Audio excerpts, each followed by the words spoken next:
నీ పరిస్థితిని చూసి అవతల వాళ్ళు నవ్వితే వాళ్ళని చూసి నువ్వు కూడా నవ్వు.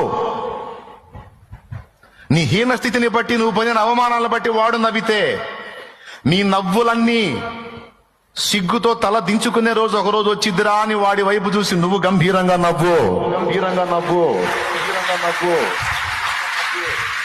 అప్పుడు వాడికి ఏం అర్థం కాక వెర్రి ముఖం వేసుకొని చూస్తాడు నీకెళ్ళి. వాడి హీ అనే కొద్ది నువ్వు అన్నావు అనుకో, వాడు ఇంకాస్త పగలబడి నవ్వుతాడు. వాడి హీ అని అనుకో అనుకుంటాడు మెంటలెక్కిందని. మెంటలు కాదు, వాడికి ఎక్కింది భవిష్యత్తులో మెంటలు. అట్లా చేస్తాడు యేసయ్య.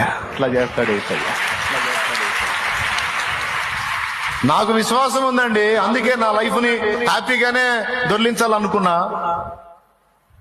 నేనే అవిశ్వాసనే అయింది.